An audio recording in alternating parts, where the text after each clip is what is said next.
Ignition running. Liftoff. We have a liftoff.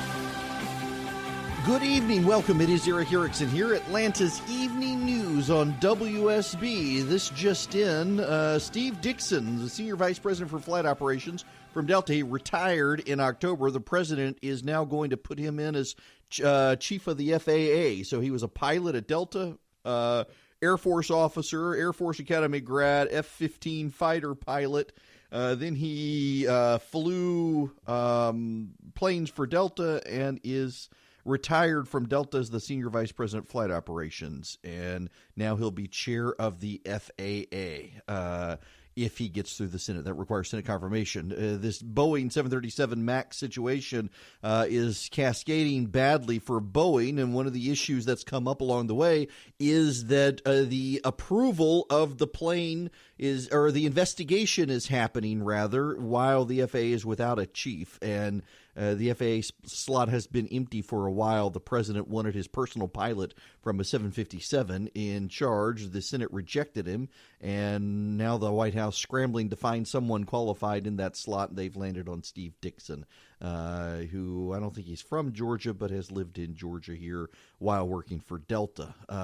Speaking of Georgia, as you heard in the top of the news hour, SK Group bringing 2,000 jobs to Jackson County, $1.7 billion factory. Now, this is relevant to a host of other news. So while I was in line picking up Gunner from school earlier, my 10-year-old, the president called. Yeah, it sounds so surreal, doesn't it? The president called. I was in carpool, and the president called while I was in carpool, which is somewhat awkward because you're not supposed to use phones in carpool. But luckily, the kids hadn't come out yet when the president called. One of the things he and I were talking about on the phone was this polling that has come out. 7 in 10 say the American economy is good or great. That's pretty staggering. 70% of Americans say that the economy is good or great. People really feeling the benefits of the economy right now, even though the president's polling is somewhat uncoordinated from that. Usually when the economic numbers go up because people feel good about the economy, the president's polling goes up. The president's polling had been up. It started to decline, and it appears that the president's polling had gone up largely because there weren't any issues, and the president was benefited from the polling number, from the economic numbers that benefited his polling. But as issues related to the president have come up in the last couple of weeks, his polling has gone down despite the economy. And, you know, I got to say, I did tell the president that if you got 70% of people saying the economy is good or great, the odds are it's probably about 80%, and there are about 10% of people who don't want to give him any credit, so they say it's bad. So you're really talking about 80% of the people. So if you see the president start talking about 80% of the people say the economy is good, you'll know where he got it from. It's still very surreal, folks. I'm in line at carpool, unknown number calls. Usually when it's an unknown number, it's Fox or CNN asking if I'll be on TV. And now I'm starting to learn if it's an unknown number, it's Madeline, the president's assistant, calling. The president either wants me to call him or he's calling me. And so there it was today. Calling me just to chat about the election coming up, about the economic news, and about the judges. So there you have it. Now, we need to move on. Speaking of judges and the president and whatnot, the Mueller situation continues to advance. A number of people have retired or left the Mueller investigation. Several more have left in the last 48 hours, we're now learning, which is a very big tip-off. The report is coming. I got to tell you, there were a lot of people privately suspecting the report was going to drop today. And it has not. If it comes this week, I will not be surprised. I was planning on we got spring break next week, but I'm starting to suspect the Mueller report could come. So I am sticking around near home in case the Mueller report comes so I can be here if the Mueller report comes out. What we know is that they began very early on investigating Michael Cohen. And in investigating Michael Cohen, they were able to build a case around the president's team and made relevant inquiries into people based on their investigation of Michael Cohen. It appears that early on the Mueller team set their sights on Cohen, and Cohen, it appears, may have been a little more cooperative with the Mueller team earlier than people expected. which is very interesting if that was the case, because word on the street is that he assumed at the time Mueller was looking at him, he would have been able to get a pardon. If it is true that Cohen was looking into, or that Mueller was looking into Cohen earlier than expected, he was looking into Cohen at a time Cohen was still talking to the president and may have been talking to the president and sharing that information with Mueller, rather. Now, but there is a relevant tip-off here. Cohen, in his testimony to Congress, said he knew nothing of collusion with Russia. If the Mueller investigators had been looking at Michael Cohen way earlier than, and engaged with him way earlier than expected, and he told Congress he knows nothing of the collusion, then there probably is no there there. And if there is no there there, it begs the question of what the Mueller team is going to show up with. What I'm being told from people in Washington, not the president, by the way, who called, I did not talk to him about the report. I've talked to others in the White House about the report. And what the people in the White House tell me they expect to come out of the Mueller report. So what the White House team is telling me is they expect no major bombshells from the Mueller investigation at this point. The White House team actually sees benefit from Michael Cohen testifying before Congress and saying he knew nothing about the Russian collusion. There are people not in the White House, but people very close to the White House who expect there will be a few more indictments coming down. There are a couple people who are very fearful that some in the president's very close orbit might get indicted or at least implicated in the Mueller report. But as far as collusion with Russians goes, probably not going to happen. There's all you need to know on that. Now, I want to jump back into Georgia news and this news report coming out about SK Group. Big win for Brian Kemp. It comes very early in his administration, but enough time into his administration, he can kind of take some credit for this and not just say this was a continuing legacy of Governor Deal. SK Group is a Korean group. They are going to be manufacturing batteries for Volkswagen, which is building electric cars in Chattanooga. They're going to build a $1.7 billion battery factory in Jackson County. That is in the Commerce area. They will employ 2,000 people. It is a huge win for Jackson County and a huge win for the state of Georgia. Why is this happening is a question that needs to be answered. Georgia lost Ford and Georgia lost GM, their plants. But along the way, something happened. Foreign automotive manufacturers coming into the United States, deeply skeptical of unionization, decided to make their stand for automotive progress in the South. So Mercedes-Benz came in years ago and built a plant in Alabama. Then Kia came in, and you got BMW in South Carolina now, Kia here in Georgia. You've got Toyota in Tennessee. Major factories for mostly Japanese and German auto manufacturers, and they're south. They're not in Detroit. They're not where Ford, GM, and Chrysler were. In fact, now Mercedes-Benz owns Chrysler. Mercedes-Benz moved its headquarters down here with us. A lot of this has to do with unionization and regulation from progressive governments up north.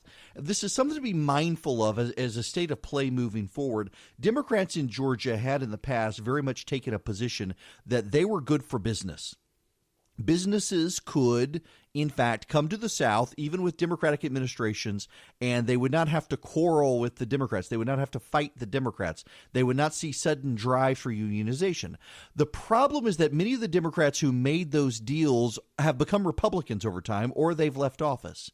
And increasingly, you have more progressive Democrats even in southern states. I mean, look at the legislature here in Georgia. While the Fortune 500 companies may agree with Democrats on the religious liberty bill or other social policies like the fetal heartbeat bill, some businesses have qualms with that. By and large, on fiscal and regulatory nature and environmental concerns as well, they don't agree with the Democrats. And what you're continuing to find is a stabilization effort of foreign auto manufacturers and other major corporations moving into southern states, looking for more stability in government than they get up north, where progressive governments see corporations as big pools of taxation for their economies. I think this is an angle Republicans can play, the job creation angle. It'll certainly help Brian Kemp as he seeks re-election, but also should be able to help Republicans in the state as they point out that now the Democrats in Georgia have essentially shed their more conservative, moderate skin and are fully embracing progressivism of urban Democrats, leaving out rural Democrats, except for a handful of black Democrats from rural areas of the state that are, for historic reasons, very tied to the Democratic Party. You're going to be able to see Republicans make a play for this good governance angle that the Democrats can't really compete with, because the Democrats, in addition to being a party of big government, are also so progressive when it comes to economic regulation that many of the jobs coming into Georgia, like this SK Group bringing a $1.7 billion factory and 2,000 jobs, they wouldn't come but for the good governance that the Republican takeover of the South happening in the mid-'90s really incentivized as Southern governments pushed out unions and really embraced the free market. This is a big win for Brian Kemp, a big win for the state, also a big win for Republicans in government if they'll play it right. Not all of us sleep the same way. 63% of Americans sleep on their sides. I'm one of them. I go from one side to the other. I fall asleep on my back. I wake up in the morning. I'm on my side. My butterfly pillow gives you the support in the places you need it most. It keeps your neck, spine in alignment throughout the night, even if you switch sides like I do. My Butterfly Pillow, and it's called My Butterfly Pillow. It's patented sleep technology. It elevates your head to where you need it. It includes a place to fit your arm and a pillow for your ear. It's soft. It's comfortable. Listen, this is a pillow for people who get sleep. It's a pillow for people who get how I sleep. It's a pillow for you. The height is even adjustable to get the right height for you. And, you know, I also endorse the Calm app. My kids use it to go to sleep. Do you fall asleep with white noise or meditative sounds? Get this. The My Butterfly Pillow, it has a Bluetooth adapted night owl speaker so you can listen to music, sounds, or even a smart TV. Seriously, it connects into Bluetooth. You can listen to music while you fall asleep. I do that, particularly when I'm taking naps. Listeners to the show can save $30 off the list price of $129. You use code ERIC, E-R-I-C-K, at checkout, and you'll get My Butterfly Pillow for just $99 and free shipping in the continental United States. You go to mybutterflypillow.com, you enter code ERIC at checkout, you save $30 and get free shipping. That's mybutterflypillow.com. The checkout code is ERIC. You will get a better night's sleep. You'll get a better nap. You'll just get a better sleep experience with My Butterfly Pillow.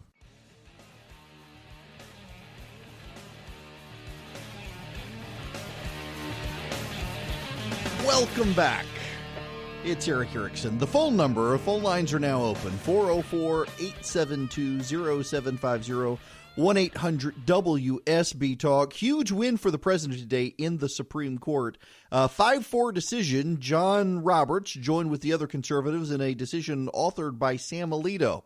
The Supreme Court ruled that the president, that the government can detain indefinitely illegal aliens who are to be deported when charged with other crimes. So essentially, you have an illegal alien who goes to jail for committing a crime in this country. According to the Supreme Court, the United States has the power, once their sentence is over for their crime, the government can detain them indefinitely to await deportation. That is a very big win by the Trump administration. The Trump administration has been arguing for this, and a lot of left-wing political analysts and law school professors have said, no, you can't do this, and here comes the Supreme Court saying yes. Now, interestingly enough, John Roberts joined the majority here, and I want to just say something very briefly about John Roberts. If you look at these cases, there have been a number of stories now from conservatives saying, oh, John Roberts has gone left. He's trying to fill the void of Anthony Kennedy.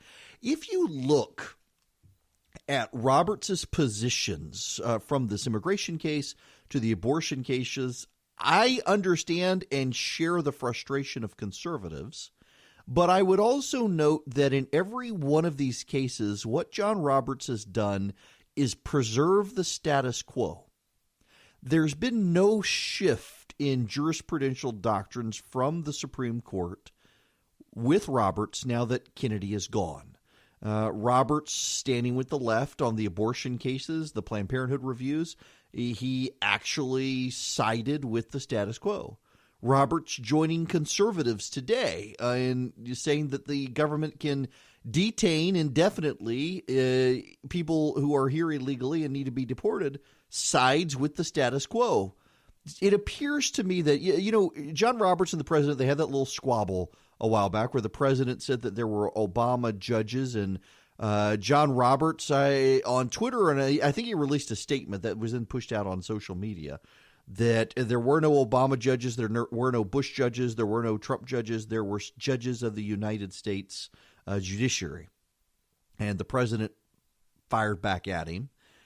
I have a sneaking suspicion that Roberts, who has stated often that he views his job as preserving the integrity of the court as an independent branch of government, is trying to preserve the status quo to calm things down a little bit. He doesn't want to take the court off in a significantly new conservative direction after the Kavanaugh fight. He doesn't want to do so after the president as well. Essentially, he does want to frustrate the president's agenda to some degree so that it does not give people the view of the courts being stacked by the president. Because, you got Democrats now, a number of them, Elizabeth Warren, Kamala Harris, Beto O'Rourke, and others talking, maybe we do need to add seats to the Supreme Court, which would completely undermine things. Now, when we come back, we got to shift gears to the cyclorama.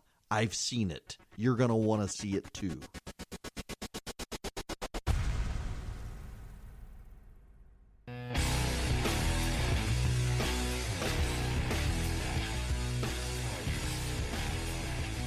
The phone number, 404-872-0750, 1-800-WSB-TALK. I want to go to the phones. Peter in Marietta, welcome. Hi, Eric. How are you today? I'm good. How are you? We were incredibly excited about getting to go see the new cyclorama yesterday. Uh-huh. Had a friend in from out of town, and were really disappointed. And let me explain why. It was very disjointed in the way the presentation was given, and you lost the sense of the history of the battle.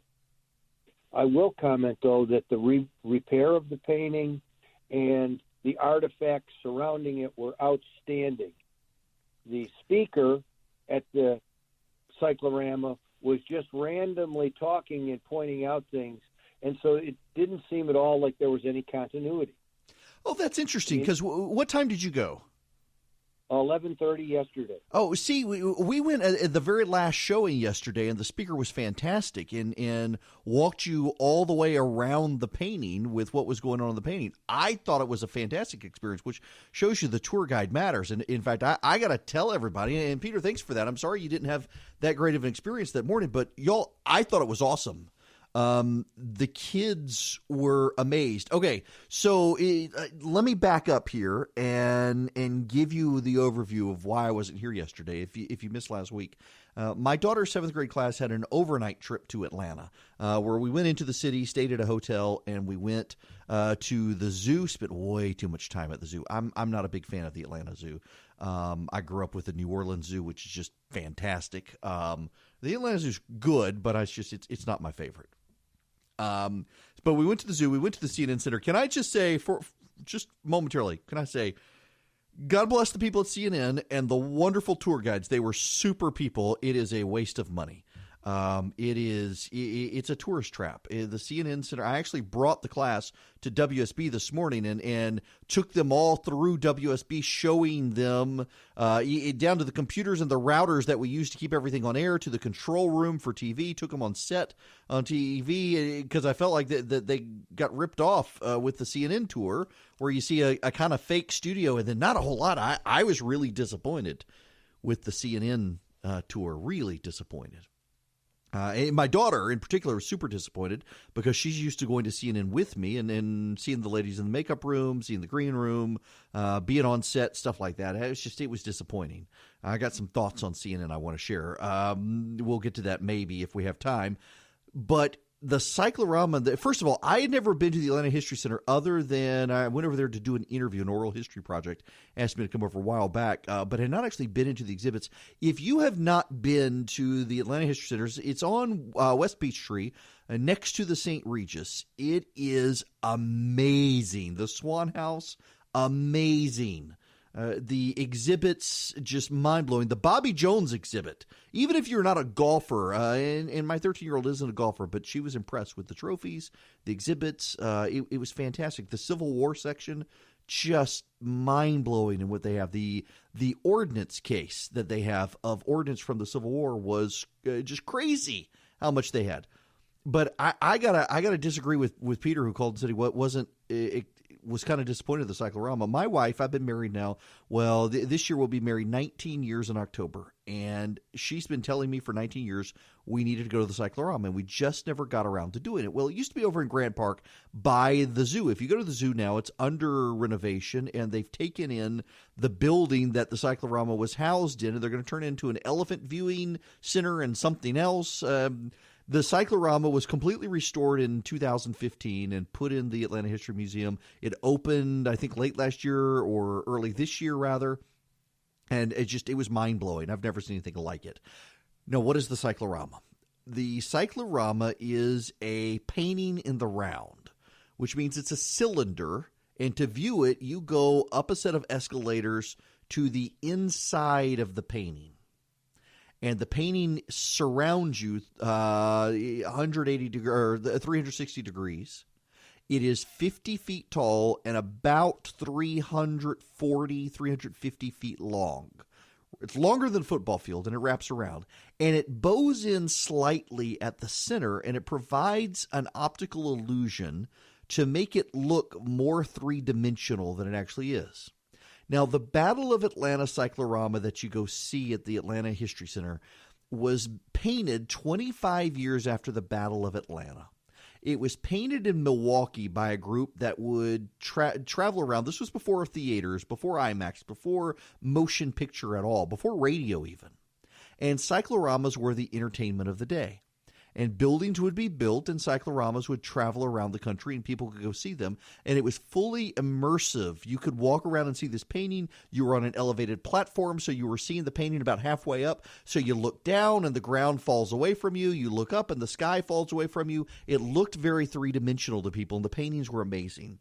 The painting for the Battle of Atlanta was done 25 years after the Civil War, as I said.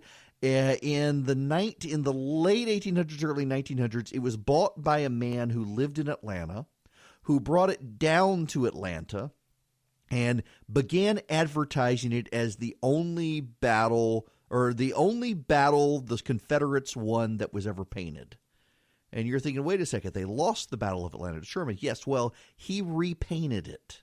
And he painted fleeing Confederate soldiers to look like they were Union soldiers fleeing.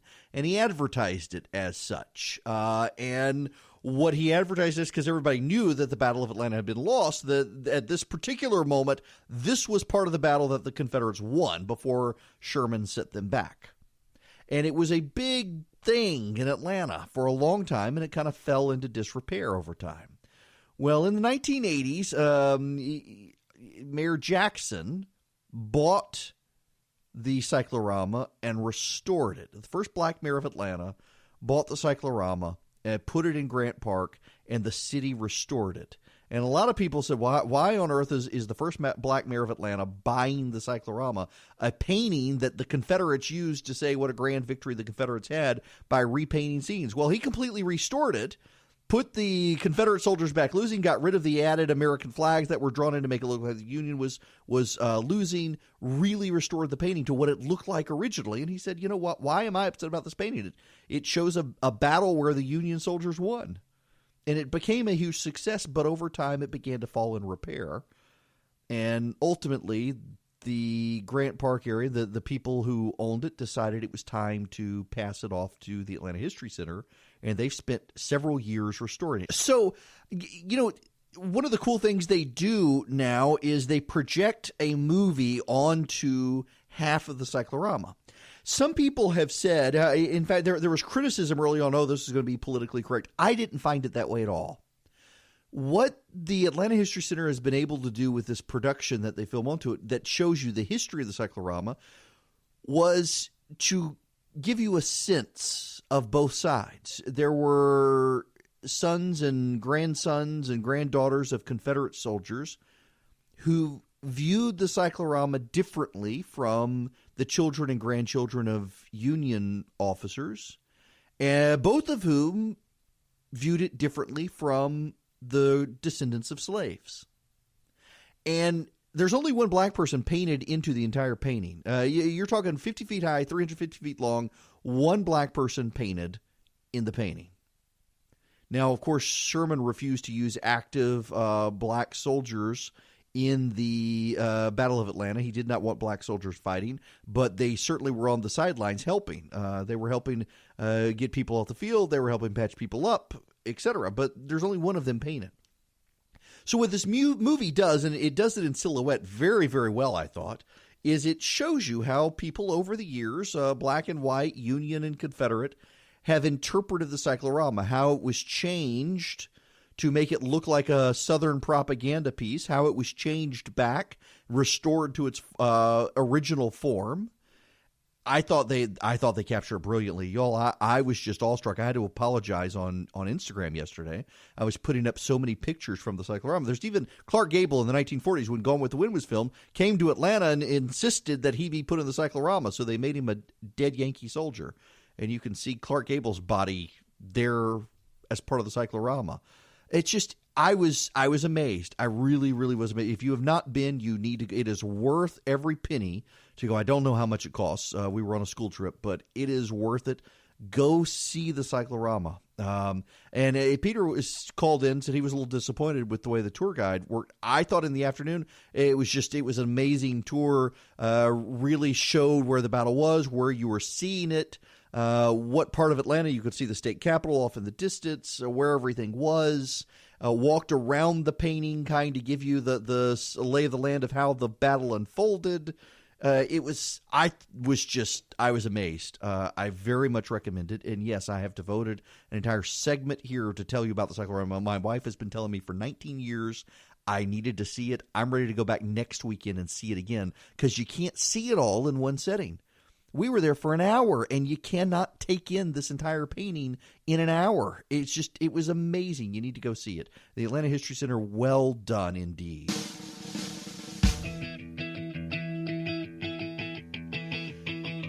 The Gwinnett MARTA vote is happening. There's time for you to go vote. I guess I made news, didn't intend for it to be such a big deal, but yeah, I definitely think that it's time to pass MARTA in Gwinnett County. I stayed at the Omni last night up at the Battery. I've never stayed there.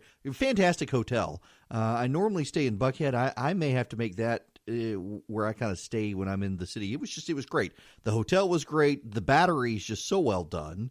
And my daughter really liked everything up there. She was very impressed with the way it was laid out, designed, and integrated between condos and hotel and businesses. It's very thoughtfully laid out. But it's by not having a subway station there tied into MARTA, they're missing part of the full picture of what they could have up at the Battery.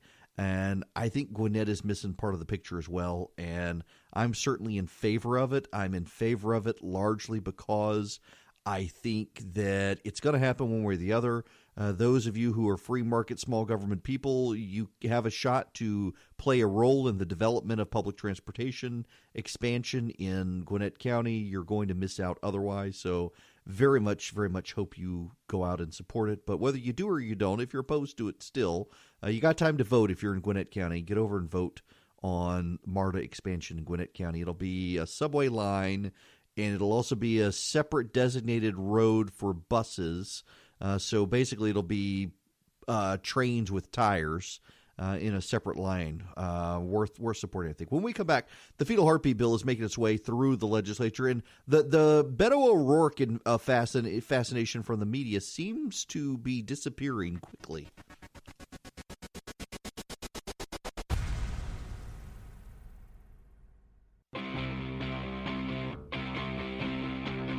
Three, two, one, zero. All engine running. liftoff. It's the second hour. I'm Eric Erickson. This is Atlanta's Evening News. The phone number is 404-872-0750, 1-800-WSB-TALK.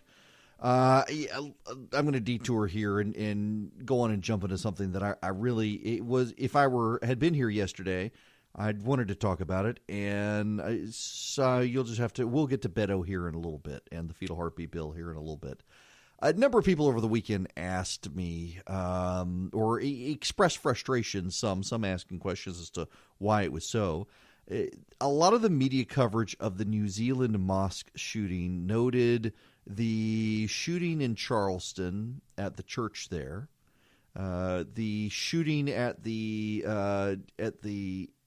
synagogue or temple in Pennsylvania, shooting at an Islamic worship facility here in the United States and in Canada.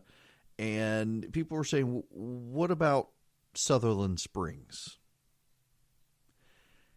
And I do think it's very notable that in the media coverage, the media has become so invested in a story about race in the United States that they're willing to drop things that do not shape the narrative. And this is tied into a much larger picture of my complaint with the media and my complaint with CNN.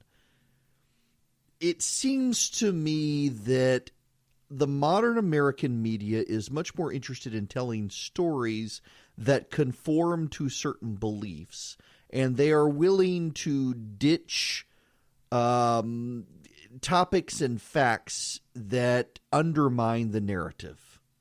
The Sutherland Springs shooting in Texas, where a man went into a church and killed a bunch of people, and it was a church that was predominantly, overwhelmingly, or completely white. It kind of undermines the narrative that all of these other minority religions are under persecution from white folks.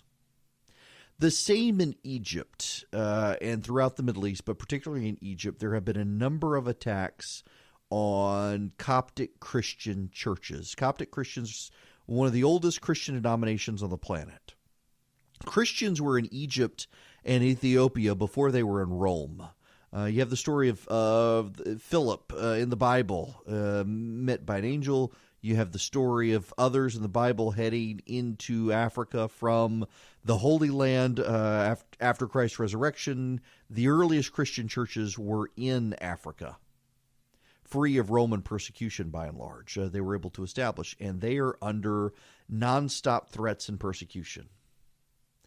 And all of these things are left out of most of the media stories, and I do feel, in the interest of fair play, it's worth pointing out that most of the attacks that are happening on synagogues. In fact, most of the the race-based violence and religious violence in this country and around the world happens to Jews. It is somewhat disconcerting to me that the media tries to amplify, and this is not to undermine, and I don't want anybody to hear me say I'm trying to downplay the attack in New Zealand or other attacks on mosques and Islamic religious centers. I'm not.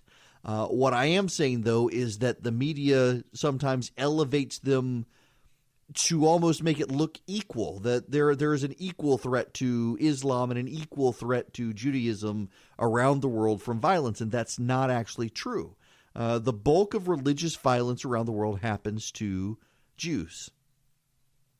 What happened in New Zealand was a real tragedy, but I don't think that we need to take away from this that there is an equality to the violence. There is certainly people who hate religious groups.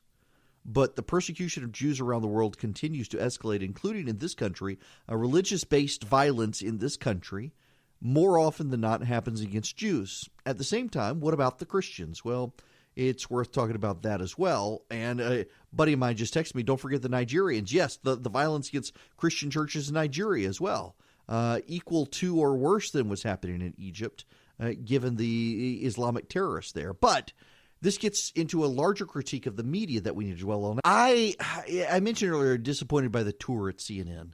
I think they could do a better job there. It's not very thoughtful, and it's rather outdated. But I suspect it's not a huge moneymaker, so they haven't invested a lot of time in it. But one of my great frustrations with CNN is that it really wants to be the Diet Coke to Fox and MSNBC. It doesn't even want to be the Pepsi. It doesn't want to try to differentiate itself. It just wants to be like Fox and MSNBC, but just not quite. So MSNBC has Lawrence O'Donnell. They have Chris Hayes. They have Rachel Maddow. They have Al Sharpton. We're going to get Don Lemon on CNN and a little bit of Chris Cuomo. Fox, Hannity, Laura Ingraham, Tucker Carlson. You get my point. So where Fox has 3 or 4 and MSNBC has 3 or 4, we're going to get Don Lemon and maybe Chris Cuomo at CNN. Now, there's more and more polling that shows that Americans are highly distrustful of the American media. Highly, highly distrustful of the American media. And CNN has a way to differentiate itself from Fox and MSNBC that they can't match, and that CNN technically is still headquartered in Atlanta. But CNN's news coverage, more often than not, matches the Acela Corridor conventional wisdom as opposed to being out of CNN. You know, when I was at CNN for a number of years, one of the things that John Klein, who was the president of CNN, told me was that they are a news network headquartered in Georgia that doesn't have anything in common with people who live in Georgia. And I think that still holds. And I think they never were able to capture that. What CNN has decided to do is to shape every narrative is about President Trump. You take, for example, the Boeing situation. The narrative is that the president, by not having someone in charge of the FAA, is undermining the investigation into the Boeing 737-8 MAX. Do you know what the narrative should be? That President Obama's administration, his FAA, outsourced the approval to Boeing. Let Boeing make the safety approvals for the Boeing. But that would be disruptive because the narrative is that President Trump bad, Barack Obama good. And so CNN's not delving into the full facts on that story because it would disrupt the narrative. CNN, like every other news network in the country, is beholden now to narratives. They don't just want to tell stories. Every story has to have an angle for a common narrative. And if you watch CNN, virtually every single story is tied to President Trump. It does not matter if the story is about 2 raccoons stealing trash in Dubuque. Somehow or another, there's going to be a President Trump angle. An anchor is going to make an offhanded joke about the president, something. Everything is tied to the president. Not everything is about the president. And that's why so many people distrust the media, is they may not be able to put it into words, but they understand intuitively what they're seeing, that not everything is about this guy, and yet CNN and all the other news networks are making it about him. CNN has a way to differentiate itself, and it doesn't do that. And I'm deeply worried that AT&T buying Warner is going to start winding down Turner in Atlanta, which is going to wind down CNN. And I think CNN, at a time Americans really do need a profoundly good, balanced, fair, straight news network, CNN is playing resistance fan fiction, tying everything up in President Trump, and winding down Atlanta instead of building up Atlanta and saying, hey, we're not in the Beltway. We're not in New York. We're in Atlanta, Georgia. We have a different perspective on the news because we're not in the Acela Corridor. And instead, all of these narratives come back to Trump. The shooting in New Zealand, CNN was the very first news network to tie it to President Trump. There are so many stories that are being left on the cutting room floor, so many stories that never make it out of the morning producers meeting at the news networks because they can't be tied to Donald Trump. And there's a huge and profound growing distrust. And it all comes full circle to what I was talking about with the attacks on churches, synagogues, and mosques.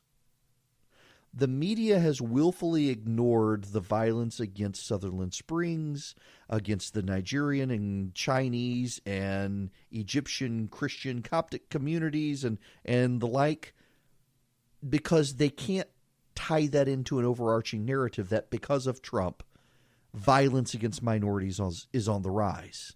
They have to leave out certain things. Christians are considered a majority, and so they ignore persecution of Christians because in every way, shape, and form, all of the news has to be tied to the president. And if it can't be, they ignore the news. And I think that's wrong. And I wish the network would do better. And I wish the news overall would do better. I want to tell you guys about an app I have fallen in love with. I'm so glad they sponsor the show. My buddy Jonathan Last from the Sub Beacon recommended Calm to me a while back, and now my kids use it to help them sleep at night. I use it when I travel. It's a great app. I'm very enthusiastic about it. Now, you're wondering, what is this app? What is Calm? Well, it helps you relax. It can help you go to sleep. A lot of people just can't go to sleep when there's just absolute quiet. Calm actually can fill the background with relaxing music or with narration, with stories, with guided meditation. Really, really, really helpful to get you to go to sleep at night. Really, really helpful when you just need to unplug for 20 minutes or so and you need to wind down. You just want to relax for a quick. You got a short moment. You got a breather at the office. Calm is the app for you. It really, really helps. Now, if you head to calm.com/Eric, E-R-I-C-K, you'll get 25% off Calm Premium subscription. It includes guided meditations on issues like anxiety, stress, and focus. It includes brand new meditations every day. They've got sleep stories that help you relax. You can head to the magical lavender fields of southern France with Stephen Fry. You can explore the moonlit jungles of Africa with Leona Lewis. They've even got soothing music and more. So right now, my listeners get 25% off a Calm Premium subscription at calm.com/Eric. That's CALM.com/ERICK. Get unlimited access to all of Calm's content today at calm.com/Eric. Get calm, stop stressing, go to sleep. Harry's is kind of cool because they advertise on my radio show and they advertise for the podcast. Harry's is a great razor company. You can save money, particularly, you're fiscally conscious, you're trying to save money, you're on a budget, you're in college, what have you. Harry saves you money and you get a great shave. It's not like you're compromising a shave with Harry's. It's not like you're getting an inferior shave. You're actually getting a great shave. You're getting a 5-blade shave. You're getting a shave that's cheaper than the Gillette Fusion Pro Shield, but is just as good, if not better. I mean, the founders of Harry's, they bought their own factory and they make high precision blades. It's just, listen, I've been a Harry's customer for a number of years. If you've seen me on TV, you've seen my clean-shaven face. You've seen a clean-shaven face that was shaved with a Harry's razor. So if you want Harry's razors, join millions, 10 million who've tried Harry's. Claim your trial offer by going to harrys.com/Eric. You get a $13 value trial set that comes with everything you need for a close, comfortable shave.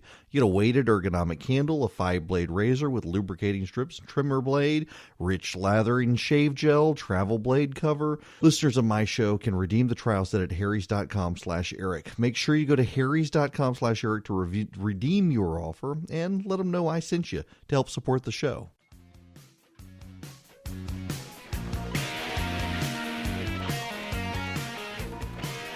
The phone number here, 404-872-0750, 1-800-WSB-TALK. Now, let's see. Yes, I have time for a quick call. Robbie in Mableton, going to go to you. Welcome. Thank you, sir. I just think your comment was perfect. I've noticed that the septic agenda of a lot of the media outlets has pretty much stifled independent thought. And I noticed this when recently at the last religious shooting in New Zealand that the local police forces in my state were all over local media saying they will provide immediate protection and overlooking certain religious places of worship, when before they have not stepped up for any other religious attacks against any other religious places of worship, and even have not stepped up when attacks have been made against school children or other things. And I think if you line those up, there, Robbie. Yeah, listen, I got to let you go there because we've got a hard break. But yeah, the media coverage of this, I think it's unfortunate that they want to play up some attacks and play down others when they're all just as bad.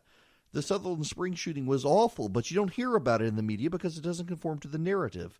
And the media binding itself to narratives and how it tells the news, I think is really, really unfortunate and causes some stories to get played down that shouldn't be by any stretch of the imagination.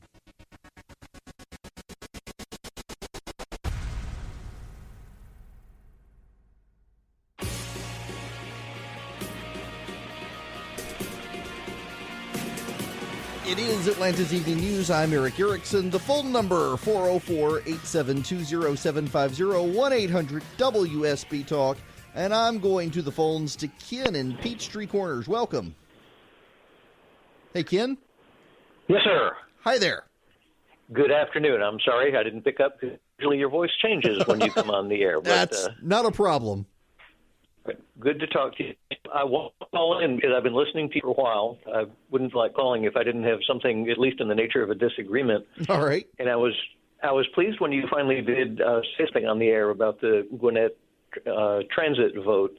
And I was surprised by what you said. And I was also surprised that you didn't mention a couple of things I thought were very relevant. The big one being, and you will gather immediately that I'm, you could say a wee bit skeptical when it comes to things our government does, but right. I'm assuming that the 1% tax that is a part of this that you didn't mention, that nobody really mentions much, is something that we're going to have forever. And that in itself is one reason why I really didn't like this and was not inclined to vote for it. There's also the fact that this is ultimately something that's going to be a government run, and please correct me if I'm wrong, but is not MARTA ridership pretty heavily subsidized? In other words, they do not pay for themselves, their fees do not pay for themselves? They come closer than, for example, the streetcar, but yeah, there isn't a subway system in the world I know of that actually turns a profit.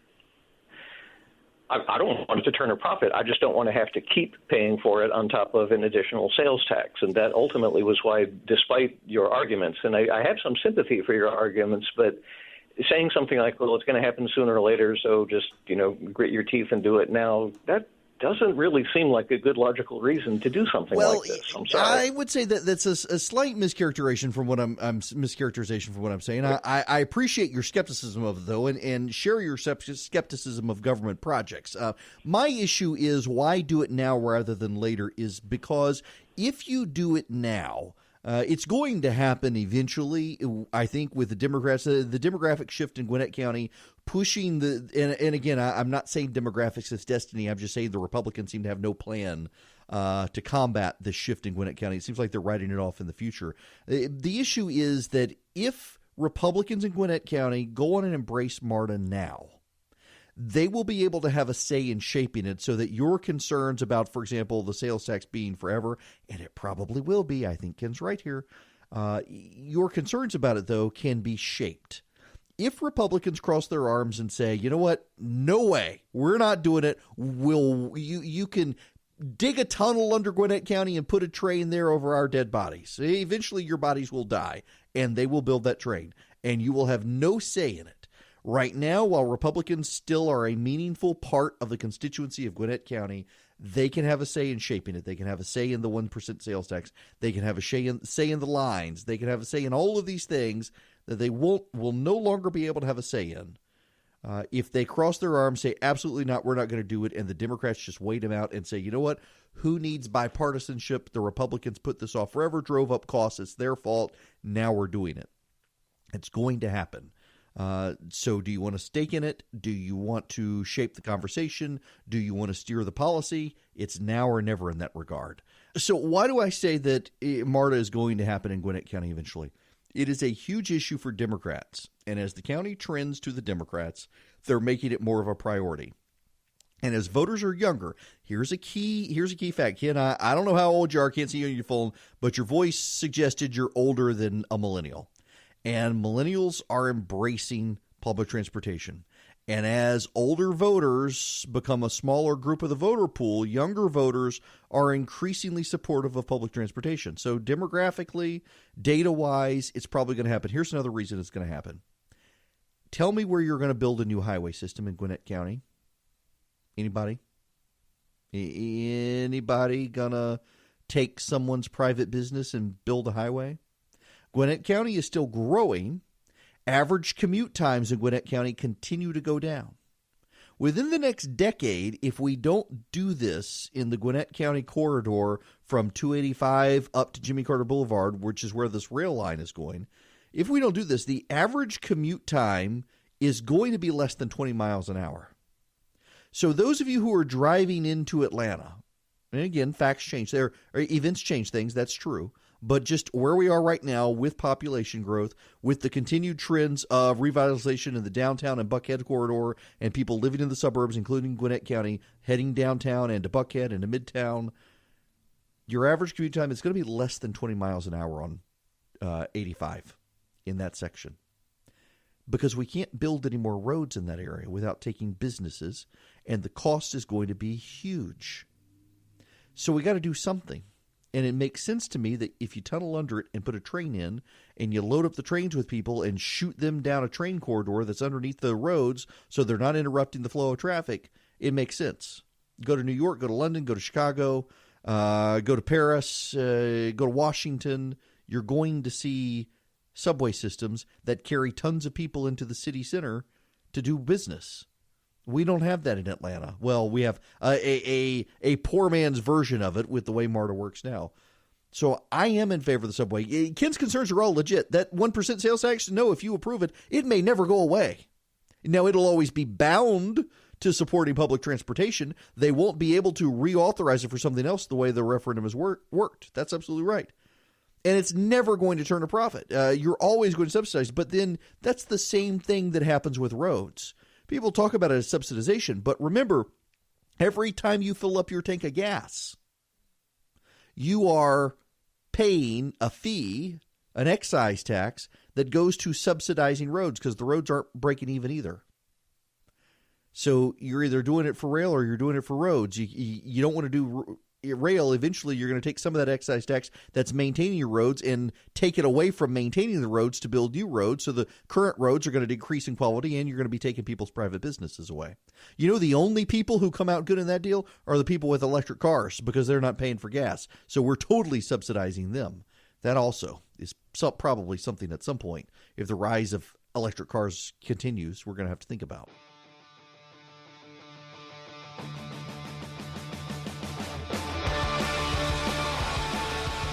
Hello there. I want to go back to the phones here. I'm going to go to Mike in Marietta. Thanks for being patient with me, Mike.